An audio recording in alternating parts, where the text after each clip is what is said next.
بزار اور ترمذی میں حضرت عبداللہ ابن مسعود سے نبی ایک وسلم کا یہ ارشاد نقل ہوا ہے، ان المرأۃ عورۃ، عورت چھپا کر رکھنے کی چیز ہے۔ ان المرأۃ عورۃ فاذا خرجت، جب وہ گھر سے نکلتی ہے، استشرفها شیطان، اب شیطان جو ہے اس کو طاق میں رکھتا ہے۔ واقرب ما تکون بروحۃ ربها وہی فی قعر بیتہا، وہ اپنے رب کی رحمت سے قریب ترین ہوتی ہے جبکہ اپنے گھر کے بھی کسی اندرونی حصے میں۔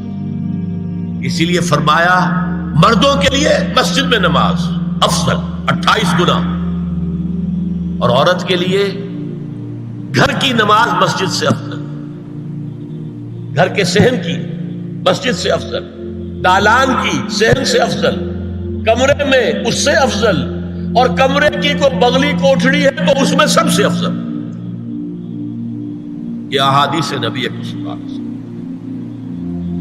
عبداللہ ابن احمد ابن حنبل نے زوائد الزہد میں اور ابن ابی شیبہ نے ابن سعد نے اپنی کتابوں میں مسروق کی روایت نقل کی ہے کہ حضرت عائشہ جب تلاوت قرآن کرتے ہوئے اس آیت پر پہنچتی تھی وَقَرْنَ فِي بُيُوتِكُنَّ، تو بے اختیار رو پڑتی تھی۔ قرآن کہتا ہے اپنے گھروں میں رہو۔ حضرت عائشہ نے شہادت عثمان کے بعد باہر نکل کر لشکر کی قیادت کی،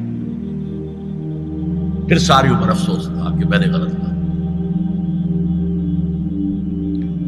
حافظ ابو بکر بزار حضرت انس سے روایت کرتے ہیں کہ عورتوں نے حضور سے عرض کیا کہ ساری فضیلت تو مرد لوٹ کے لے گئے، وہ جہاد کرتے ہیں، خدا کی راہ میں بڑے بڑے کام کرتے ہیں، ہم کیا عمل کریں کہ ہمیں بھی مجاہدین کے برابر اجر مل سکے؟ جواب میں آپ نے فرمایا من قعدت منکن فی بیتہا فإنہا تدرک عمل المجاہدین، تم میں سے جو شخص اپنے گھر میں بیٹھی رہے گی وہ مجاہدین کا اجر حاصل کرے۔ یہ ایک ہوا کا رخ ہے، بتایا جا رہا ہے، یہ نظام ہے جس کو اس شکل میں دیا جا رہا ہے۔ اب آئیے سورہ نور کی طرف۔ یا ایھا الذین آمنوا لا تدخلوا بیوتا غیر بیوتکم حتی تستأنسوا وتسلموا علی اہلہا ذالکم خیر لکم لعلکم تذکرون۔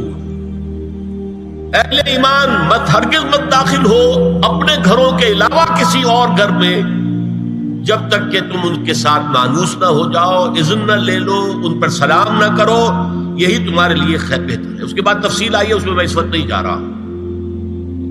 اور جو لوگ اس پر عمل نہیں کرتے ان کے بارے میں قرآن مجید کیا کچھ، حضور کیا کچھ فرما رہے ہیں یہ آپ سن لیجیے، بہت سخت احکام۔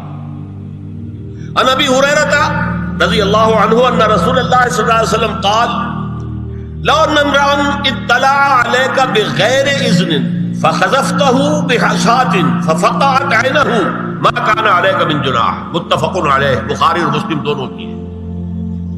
اگر کوئی شخص تمہارے گھر میں بغیر اجازت کے داخل ہو جائے اور تم اس کی سزا کے طور پر اس پر کنکریاں پھینکو اور اس کی آنکھ پھوٹ جائے کنکری سے، تو تم پر کوئی گناہ نہیں۔ بغیر اجازت کے گھر میں آ گیا ہے، بغیر اذن کے، بغیر استئذان کے کنکریاں مارو اور کنکری سے آنکھ پھوٹ جائے، فما کان علیک من جناح، کوئی حرج نہیں۔ اب آ رہی ہے اصل آیت، قل للمؤمنین یغضوا من ابصارہم ویحفظوا فروجہم ذلک ازکی لہم ان اللہ خبیر ما یصنعون وقل للمؤمنات یغضضن من ابصارہن ویحفظن فروجہن ولا یبدین زینتہن الا ما ظہر منها وَلْيَضْرِبْنَ بِخُمُرِهِنَّ عَلَى جُيُوبِهِنَّ وَلَا يُبْدِينَ زِينَتَهُنَّ إِلَّا لِبُعُولَتِهِنَّ أَوْ آبَائِهِنَّ أَوْ آبَاءِ بُعُولَتِهِنَّ أَوْ أَبْنَائِهِنَّ أَوْ أَبْنَاءِ بُعُولَتِهِنَّ أَوْ إِخْوَانِهِنَّ أَوْ بَنِي إِخْوَانِهِنَّ أَوْ بَنِي أَخَوَاتِهِنَّ أَوْ نِسَائِهِنَّ أَوْ مَا مَلَكَتْ أَيْمَانُهُنَّ أَوِ التَّابِعِينَ غَيْرِ أُولِي الْإِرْبَةِ مِنَ الرِّجَالِ أَوِ الطَّفْلِ الَّذِينَ لَا يَظْهَرُوا عَلَى عَوْرَاتِ النِّسَاءِ وَلَا يَضْرِبْنَ بِأَرْجُلِهِنَّ لِيُعْلَمَ مَا يُخْفِينَ مِنْ زِينَتِهِنَّ وَتُوبُوا إِلَى اللَّهِ جَمِيعًا أَيُّهَا الْمُؤْمِنُونَ لَعَلَّكُمْ تُفْلِحُونَ۔ یہ لمبی آیت ہے۔ اہل ایمان، اے نبی کہہ دیجئے اہل ایمان مردوں سے اپنی نگاہیں نیچی رکھا کریں، اور اپنی شرمگاہوں کی حفاظت کریں، یہی ان کے لیے زیادہ پاکیزہ عمل ہے۔ ان اللہ خبیر بما یصنعون، اور جو کچھ وہ کر رہے ہیں اللہ اس سے واقف ہے۔ وَقُلْ لِلْمُؤْمِنَاتِ يَغْضُضْنَ مِنْ أَبْصَارِهِنَّ، اور مومن عورتوں سے بھی کہہ دیجئے کہ وہ اپنی نگاہیں جو ہے نیچی رکھا کریں، وَيَحْفَظْنَ فُرُوجَهُنَّ، اپنی شرمگاہوں کی حفاظت کریں، وَلَا يُبْدِينَ زِينَتَهُنَّ إِلَّا مَا ظَهَرَ مِنْهَا، اور اپنی زینت کو ظاہر نہ کیا کریں سوائے اس کے کہ جو بالکل ظاہر ہو جائے۔ قُلْ لِلْمُؤْمِنِينَ يَغُضُّوا مِنْ أَبْصَارِهِمْ وَيَحْفَظُوا فُرُوجَهُمْ ذَلِكَ أَزْكَىٰ لَهُمْ إِنَّ اللَّهَ خَبِيرٌ بِمَا يَصْنَعُونَ۔ نوٹ کر لیجئے کہ یہ کہاں ہو رہا ہے؟ گھر میں داخلے کے بعد، گھر میں داخلہ اجازت سے، اور داخلہ ہوگا صرف محرموں کا، گھر کے اندر جو ہے وہ نامحرم تو نہیں آئے گا، یہ میں آگے بیان کر رہا ہوں۔ وَقُلْ لِلْمُؤْمِنَاتِ يَغْضُضْنَ مِنْ أَبْصَارِهِنَّ وَيَحْفَظْنَ مِنْ فُرُوجِهِنَّ، اور کہہ دیجئے مومن عورتوں سے بھی کہ وہ بھی اپنی نگاہیں جھکا کر رکھیں اور اپنی شرمگاہوں کی حفاظت کریں۔ وَلَا يُبْدِينَ زِينَتَهُنَّ إِلَّا مَا ظَهَرَ مِنْهَا، محرموں سے پردہ کیا ہے؟ محرموں سے، اس کا نام ستر ہے۔ عورت کا پورا جسم ستر ہے سوائے چہرے کی ٹکیا اور یہ ہاتھ اور یہ پاؤں، بس۔ کیا مطلب ہے؟ بھائی بھی نہیں دیکھ سکتا بہن کے جسم کا کوئی اور حصہ، باپ بھی نہیں دیکھ سکتا بیٹی کے جسم کا کوئی حصہ، یہ ستر ہے، ستر محرموں سے پردہ ہے۔ وَلْيَضْرِبْنَ بِخُمُرِهِنَّ عَلَىٰ جُيُوبِهِنَّ، یہ بھی گھر کے اندر کی بات ہو رہی ہے، چونکہ میں پہلے بتا چکا ہوں جلباب ہوتا تھا جب گھر سے باہر نکلتی تھی عورت، تو وہ اپنی چادر لپیٹتی تھی، اپنے گرد چہرہ نہیں ڈھانپتی تھی، صرف چہرے کا حکم دیا گیا اس کے ضمن میں۔ وہ سورہ احزاب کی آیت ہے، رہ گئی وہ میں بیان کروں گا۔ اور خمار اوڑھنی ہوتی تھی جو گھر میں اوڑھتی تھی، گھر میں ظاہر بات ہے کہ جلباب تو نہیں لیا جا سکتا، آخر گھر کا کام کاج کرنا ہے، ہلکی سی اوڑھنی وہ گھر میں، لیکن فرمایا وَلْيَضْرِبْنَ بِخُمُرِهِنَّ عَلَىٰ جُيُوبِهِنَّ، اور انہیں چاہیے کہ اپنی اوڑھیوں کے، بکل اوڑھنیوں کے اپنے سینوں کے اوپر، گریبانوں کے اوپر بھی مار لیا کریں۔ اب اس کے بعد فرمایا وَلَا يُبْدِينَ زِينَتَهُنَّ إِلَّا لِبُعُولَتِهِنَّ، اب یہاں یہ زینت کا لفظ آ رہا ہے چہرے کے، اور چہرے ہی میں کچھ سنگھار بھی ہوتا ہے۔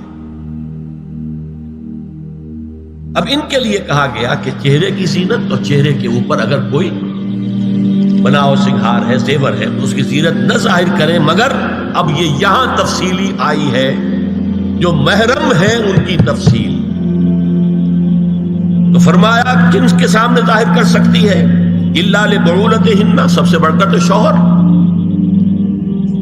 او آبائہن، اور یہ آپ نے باپ، اچھا باپوں میں نوٹ کی نہیں، باپ حقیقی ہو، اخیافی ہو، اللاتی ہو یا رضاعی ہو، یہ چاروں قسم کے باپ اس میں شامل ہیں۔ جس عورت نے دودھ پلایا تھا اس کا شوہر بھی باپ بن گیا۔ او آبائے بعولتہن، اپنے شوہروں کے باپ، یا ابنائہن، ان کے اپنے بیٹے، بیٹوں میں بھی آئیں گے چاروں، اللاتی، اخیافی، عینی اور رضاعی۔ او ابنائے بعولتہن، اور اپنے شوہروں کے بیٹے، ہو سکتا ہے شوہروں کی اور بیویاں بھی ہوں، تو ان کے بیٹے بھی، جو ستیلے بیٹے ہیں وہ بھی محرم، ان سے کسی شکل میں کبھی شادی نہیں ہو سکتی۔ او اخوانہن، یا ان کے بھائی، او ابنائہن، یا اپنے بیٹے، او ابنائے بعولتہن، یا اپنے شوہروں کے بیٹے، او اخوانہن، یا اپنے بھائی، او بنی اخوانہن، یا اپنے بھائیوں کے بیٹے، او بنی اخواتہن، اپنا بھتیجا، اپنا بھتیجا، شوہر کا بھتیجا نہیں، اپنا بھتیجا محرم ہے، اپنا بھانجا محرم ہے، شوہر کا بھانجا محرم نہیں ہے۔ او نسائہن، یا ان کی عورتیں، اپنی عورتیں، جان پہچان کی عورتیں۔ او ما ملکت ایمانہن، یا جو ان کے داہنے ہاتھوں کی ملکیت، باندیاں، غلام۔ اس میں عرض کر چکا ہوں کہ اس میں کافی اختلافات ہیں، یہ بھی ہے کہ اس سے مراد صرف باندیاں ہیں، غلام مرد ہیں، یہ بھی ہے کہ مرد بھی ہے، اور یہ بھی ہے کہ مرد جب تک کہ وہ بالغ ہو، لیکن میں اس بحث میں یہاں نہیں جانا چاہتا، یہ پھر فقہ کی بحث ہو جائے گی۔ اب التابعین غیر اولی الاربہ، کچھ ایسے لوگ بھی ہوتے ہیں، کوئی کسی کے گھر میں کوئی اندھا آدمی رہ رہا ہے یا کوئی اور کسی وجہ سے کوئی مریض ہے، اسے آپ نے بنا دے رکھی ہے، انہیں عورتوں سے کوئی سروکار نہیں ہوتا۔ اب الطفل الذین لم یظہروا علی عورات النساء، یا وہ بچے کہ جن پر ابھی عورتوں کے پوشیدہ حالات واضح ہی نہیں ہے، پتہ ہی نہیں ہے انہیں، ابھی انہیں جنس کا کوئی احساس ہی نہیں۔ یہ ہے فہرست جو دی گئی ہے کہ جن کے سامنے عورت کھلے چہرے کے ساتھ اور اپنی جو اضافی زینت بھی ہو، کوئی زیور وغیرہ یا کوئی بھی سرما وغیرہ ڈالا ہوا ہے یا کوئی سرخی کو لگائی ہے معمولی سی، تو اس کے ساتھ آ سکتی ہے، اور یہ وہ رشتے ہیں کہ جن سے کسی حالت میں بھی نکاح نہیں ہو سکتا۔ آگے سنیے، وَلَا يَضْرِبْنَ بِأَرْجُلِهِنَّ لِيُعْلَمَ مَا يُخْفِينَ مِنْ زِينَتِهِنَّ، اور چلتے ہوئے اپنے پاؤں زور سے نہ مارے کہ ان کی زینت ظاہر ہو جائے۔ اگر کوئی پازیب پہنی ہوئی ہے، کوئی جنو وغیرہ ہے، تو اب اگر پاؤں مار کر چلے گی تو خواہ ذہن جائے گا بیٹھے ہوئے کا کہ کوئی خاتون جا رہی ہے۔ یہاں تک اس کے علاوہ یہ بھی ہے، تعطر کے بارے میں فرمایا ہے کہ اگر عطر لگا کر کوئی عورت گھر سے نکلی ہے، اذا استعارت المرأة فمرت على القوم ليجدوا ريحها فهي كذا وكذا قال قولا شديدا۔ اس ابو داؤد کی روایت حضور نے فرمایا، جب کوئی عورت عطر لگا کر خوشبو لگا کر نکلتی ہے کہ لوگ اس کی خوشبو سونگیں یا اس کو اوپر مطلع ہو جائیں تو ایسی ہے ایسی ہے، بہت سخت الفاظ حضور نے استعمال کیے کہ جس کو راوی نے نقل نہیں کیا۔ عورت کے لیے خوشبو، عورت کی آواز کا پردہ ہے۔ اب دیکھیے کس حد تک نماز میں اس وقت عورتیں بھی شریک ہوتی تھی، اگرچہ حضور نے فرمایا مردوں کی صف بہترین سب سے آگے والی ہے اور سب سے بری صف سب سے پیچھے ہے، کیونکہ اس کے پیچھے پھر عورتوں کی صف ہوتی تھی، اور عورتوں کے لیے سب سے اچھی صف سب سے پچھلی والی ہے اور سب سے بری سب سے آگے والی ہے۔ سب سے آگے والوں کے سامنے پھر مرد ہوتے تھے، ان کی پشت ہوتی تھی۔ تو اسی طریقے سے اگر غلطی کی ہے تو مرد جو ہے کہے گا سبحان اللہ، امام سے غلطی ہو گئی ہے، مرد کیا کہے گا؟ سبحان اللہ۔ عورت کیا کرے گی؟ اپنے ایک ہاتھ کے پشت پر اپنا ہاتھ مارے گی، اپنی آواز نہیں نکالنی، آواز کا پردہ، چھونے کا پردہ یہاں تک ہے کہ حضور نے کبھی کسی عورت سے ہاتھ نہیں ملایا، اور آپ جب بیعت بھی لیتے تھے تو بس زبانی الفاظ کہلوائے اور کہا ٹھیک ہے بیعت ہو گئی، یا ایک کپڑا پکڑا، اس کا ایک سرا اپنے ہاتھ میں دوسرا سرا اس خاتون کے ہاتھ میں، یا ایک تشت کے اندر پانی بھرا، اس میں ایک طرف اس نے انگلیاں ڈال لی اور ایک طرف حضور کی انگلیاں۔ لیکن مسافر لا اسافر النساء، ایک دفعہ ہوا بھی کہ بعض خواتین نے جب بیعت کی ہے تو پھر انہوں نے ہاتھ آگے بڑھایا مسافر کے لیے، حضور نے فرمایا انی لا اسافر النساء، میں عورتوں سے مسافرہ نہیں کرتا۔ یا ایھا النبی قل لازواجک وبناتک ونساء المؤمنین یدنین علیہن من جلابیبہن ذلک ادنی ان یعرفن فلا یؤذین وکان اللہ غفورا رحیما۔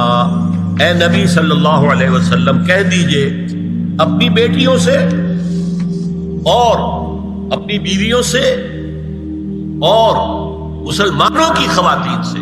اب دیکھیے یہ سورہ احزاب ہی میں ہو رہا ہے، شروع میں یا نساء نبی سے بات چلی، استیزان بھی صرف نبی کے گھر میں داخل نہ ہو اذن کے بغیر، آگے چل کر سورہ احزاب ہی میں عام بھی کر دیا، قل لازواجک وبناتک ونساء المؤمنین، کہہ دیجئے اپنی بیویوں سے اپنی بیٹیوں سے اور اہل ایمان کی خواتین سے، یدنین علیہن من جلابیبہن، کہ وہ اپنے چہروں کے اوپر اپنی جلباب کو لٹکا لیا کریں،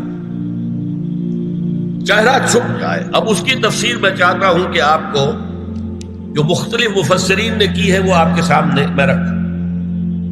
حضرت عبداللہ ابن عباس نے اس آیت کی جو وضاحت فرمائی ہے اسے حافظ ابن کثیر نے اپنی تفسیر میں اس طرح نقل کیا ہے، اللہ نے مسلمان عورتوں کو حکم دیا ہے کہ جب وہ کسی کام کے لیے گھروں سے نکلیں تو اپنی چادروں کے پلو اوپر سے ڈال کر اپنا منہ چھپا لیں اور صرف ایک آنکھ کھلی رکھیں، دونوں آنکھیں بھی غلط ہیں۔ اور سن لیجئے ابن جریر اور ابن منذر کی روایت ہے کہ محمد بن سیرین یہ ایک تابعی ہیں نے حضرت عبیدہ السلمانی یہ صحابی ہیں سے اس آیت کا مطلب پوچھا. انہوں نے جواب میں کچھ کہنے کی بجائے اپنی چادر کو اس طرح اوڑھا کہ پورا سر اور پیشانی اور پورا منہ ڈھانک کر صرف ایک آنکھ کھولی رکھی. اور سنیے ابو بکر بن عبداللہ ابن عربی نے یدنین علیہن من جلابیبہن کا مفہوم ان الفاظ میں بیان کیا ہے تغطى به وجهها حتى لا يظهر منها الا عينها اليسرى. عورت اپنی چادر کو پورے وجود پر ڈھانپ لے اور اس طرح چہرے کو بھی ڈھانپے کہ صرف بائیں آنکھ کھلی رہے. علامہ حمید الدین فراہی کو نظم قرآن کے فہم میں خصوصی مقام حاصل تھا. انہوں نے حجاب کے بارے میں اپنے ایک مکتوب میں ہاتھ اور چہرہ کھلا رکھنے کو جائز قرار دینے کے موقف کے بارے میں لکھا ہے کہ میری رائے میں نظم قرآن پر توجہ نہ کرنے سے یہ غلط فہمی پیدا ہوئی ہے. وہی بات کہ سورہ احزاب میں گھر سے باہر کا پردہ ہے اور سورہ نور میں گھر کے اندر کا پردہ ہے. بہرحال الحق تو احق بان یتبع، حق جو ہے وہ اس کا زیادہ حقدار ہے کہ اس کی پیروی کی جائے. میں اس مسئلے پر مطمئن ہوں اور میرے نزدیک اجنبی سے پورا پردہ کرنا واجب ہے اور قرآن نے یہی حجاب واجب کیا ہے جو شرفاء میں مروج ہے بلکہ اس سے بھی قدر زائد. مولانا فراہی کا یہ مکتوب ماہنامہ حیات نو بلیریا گنج انڈیا کے اکتوبر سن 92 کے شمارے میں شائع ہوا. یہ ہے علماء کی رائے. حضرت ام سلمہ اور حضرت میمونہ نبی صلی اللہ علیہ وسلم کے پاس بیٹھی تھی. اتنے میں حضرت ابن ام مکتوم آ گئے. نبی صلی اللہ علیہ وسلم نے ان دونوں سے فرمایا احتجبا منہ، ان سے پردہ کرو. ازواج نے عرض کیا یا رسول اللہ الیس اعمی لا یبصرنا ولا یعرفنا، حضور کیا یہ اندھے نہیں ہیں؟ یہ نہ ہمیں دیکھ رہے ہیں نہ ہمیں پہچانتے ہیں. فرمایا افعمذایان انتما، کیا تم دونوں بھی اندھی ہو؟ اللہ تم سرانے ہی، کیا تم نہیں دیکھ رہی ان کو؟ حضرت ام سلمہ تصریح کرتی ہیں ذالک بعد ان امر بالحجاب، یہ جب حجاب کا حکم آ گیا تھا تب حضور نے پھر یہ حکم دیا. اس کی وجہ کیا تھی؟ حضرت عبداللہ ابن مکتوم کا گھر میں آنا جانا تھا. تو اگرچہ اندھے ہیں لیکن یہ کہ یہ بار بار کا آنا جانا اس سے فتنے کا ایک دروازہ کھل سکتا ہے. اس دروازے کو بند کر دیا گیا. حضرت عائشہ کے پاس ایک نابینا آیا تو انہوں نے اس سے پردہ کیا. کہا گیا کہ آپ اس سے پردہ کیوں کرتی ہیں، یہ تو آپ کو نہیں دیکھ سکتا. جواب میں حضرت ام المومنین نے فرمایا لیکنی انظر الیہ، میں تو اسے دیکھ رہی ہوں نا. اور مرد کو دیکھے. البتہ یہ کہ عام حالات میں آپ بازار میں چل رہے ہیں، عورت جا رہی ہے، کوئی باہر نکلنا پڑا ہے، تو اس حالت میں اگر وہ مرد کو دیکھتی ہے تو اس میں در حقیقت وہ فتنہ نہیں ہے کہ جو گھر میں آنے جانے والے لوگ. اب ایک آخری مسئلہ ہے. 2 حدیثیں ایسی ہیں جو میری گفتگو کے خلاف جاتی ہیں اور میں دیانت کا تقاضا سمجھتا ہوں کہ وہ بھی آپ کے سامنے بیان کروں. حضور کے بارے میں یہ معلوم ہے کہ 2 خواتین جو ویسے نامحرم تھیں وہ ان کے سامنے آتی رہیں اور آپ ان سے ملتے رہے. ایک آپ کی سالی حضرت اسماء حضرت عائشہ کی بہن رضی اللہ تعالی عنہ، اور ایک آپ کی چچا زاد بہن حضرت علی کی بڑی ہمشیرہ حضرت ام ہانی. یہ میں حدیث آپ کو سنا رہا ہوں. بکثرت احادیث سے ثابت ہے کہ حضرت اسماء بنت ابی بکر آپ کے سامنے ہوتی تھی اور آخر وقت تک آپ کے اور ان کے درمیان چہرے اور ہاتھوں کی حد تک کوئی پردہ نہ تھا. حجۃ الوداع نبی صلی اللہ علیہ وسلم کی وفات سے صرف چند مہینے پہلے کا واقعہ ہے اور اس وقت تک بھی یہی حالت قائم رہی. یہ ابو داؤد کتاب الحج. دوسری روایت حضرت ام ہانی رضی اللہ تعالی عنہا جو ابو طالب کی صاحبزادی اور نبی صلی اللہ علیہ وسلم کی چچا بہن تھی، آخری وقت تک حضور کے سامنے ہوتی رہیں اور کم از کم منہ اور چہرے کا پردہ انہوں نے آپ سے کبھی نہیں کیا. فتح مکہ کے موقع کا ایک واقعہ وہ خود بیان کرتی ہیں جس سے اس کا ثبوت ملتا ہے. یہ ابو داؤد کی روایت ہے. یہ روایتیں ہیں، میں انہیں تسلیم کرتا ہوں اور میں نے اب جو کچھ بیان کیا ہے اس سے یہ ایک بالکل برعکس بات سامنے لا رہی ہے۔ اب یہ ہے کہ یا تو ہم ان دو حدیثوں کو اصل مان کر باقی ساری حدیثیں جو ہیں ان کو ختم کر دیں۔ میں تو آپ کو سنا نہیں سکا، میرے پاس تو بہت زیادہ حدیثوں کا مواد تھا۔ چہرے کے پردے کے لیے حدیثیں، استیزان کے لیے کتنی حدیثیں ہیں، چہرے کے پردے کے بارے میں بہت زیادہ حدیثیں ہیں۔ حضرت ام خلاد ایک خاتون تھی، ان کا بیٹا ایک غزوے میں شہید ہو گیا، وہ اس کے بارے میں کچھ پوچھنے کے لیے حضور کے پاس آئی، صحابہ بیٹھے ہوئے تھے، انہوں نے نقاب ڈالا ہوا تھا، منتقبۃ، نقاب کا لفظ بھی حدیث میں موجود ہے۔ اور یہ لوگ کہتے ہیں نقاب تو جو ہے یہ بعد کی پیداوار ہے، یہ لفظ کوئی ہے ہی نہیں۔ حجاب کا لفظ قرآن میں ہے، جلباب کا لفظ قرآن میں ہے، خمار کا ذکر قرآن میں ہے، اور یہ منتقبۃ، نقاب ڈالی۔ لوگوں نے کہا عجیب عورت ہے یہ، اس کا بچہ شہید ہو گیا ہے، مطلب یہ کہ سخت صدمے کی کیفیت، اور اس وقت بھی اس نے نقاب ڈالی ہوئی ہے۔ تو انہوں نے جواب دیا ان ارزو ابنی لا ارزو حیائی، میں نے بیٹا کھویا ہے، اپنی حیا نہیں کھوئی ہے۔